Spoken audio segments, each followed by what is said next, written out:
నమస్తే. బతుకే ఓ కళకు స్వాగతం. నాకు ఈ ప్రాచీన దేవాలయాలన్నా, కట్టడాలన్నా, కొత్త ప్రాంతాలన్నా, నదులన్నా, అడవులన్నా, సముద్రాలన్నా చాలా ఇష్టం. వాటిని దర్శించడం చాలా ఇష్టం.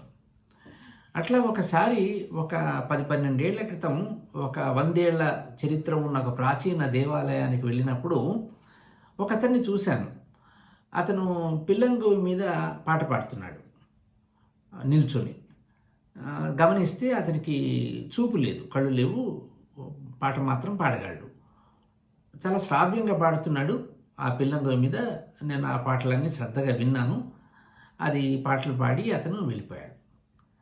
ఆ తర్వాత అదే దేవాలయంలో మళ్ళీ 2-3 సార్లు కూడా అతన్ని నేను చూడడం జరిగింది. ఇట్లా 2-3 సార్లు ఆయన చూసి ఆ పాటలు విన్న తర్వాత అతని గురించి ఒక కవిత రాయాలనిపించి 2013లో పిల్లంగోవి అనే ఒక కవిత రాశాను. దాన్ని ఇప్పుడు మీకు వినిపిస్తాను. పిల్లంగోవి. మూరెడు కన్నా తక్కువే ఈ పిల్లంగోవి. అతను ఊదుతున్నాడు ఈ పురాతన దేవళంలో. కళ్ళు లేవు, పాటే అతని చూపు. పాడుతూ రాగ సౌందర్యాన్ని దర్శిస్తాడు కాబోలు. 3 మూరల వెదురుకర్ర ఆసరాతో రోజూ ఈ దేవళానికొచ్చి నిల్చొని పిల్లంగోవి ఎడదలోంచి మెత్తని గాన పుష్పాల్ని సృజించి సమర్పిస్తాడు సువాసనలతో.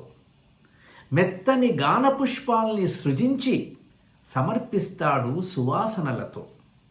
ఇక్కడికి వచ్చిన వాళ్ళు పరిమళాల స్పర్శలో ప్రశాంత చిత్తులై శుభ్రపడతారు.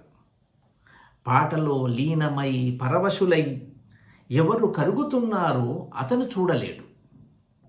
ఎవరో దగ్గరికొచ్చి 4 నాణాల్ని తన చేతికిచ్చినప్పుడు వినమ్రుడై స్వీకరిస్తాడు. కృతజ్ఞతను పాటలో మిళితం చేస్తాడేమో. ఏ అడవిలో జన్మెత్తిందో కానీ వెదురు ముక్క పిల్లంగోవై ఇతని ఆత్మను శ్రావ్యంగా వినిపిస్తున్నది. ఏ అడవిలో జన్మెత్తిందో గాని వెదురు ముక్క పిల్లంగోవై ఇతని ఆత్మను శ్రావ్యంగా వినిపిస్తున్నది. ఇక్కడి పసుపు కుంకుమలాగే ఈ పాటల పిల్లంగోవి పవిత్రమే. పాట ముగించి అతను వెళుతూ ఉంటే అడవి వెదురు పొదొకటి వెళుతున్నట్లుగా ఉంది రాగకాంతితో.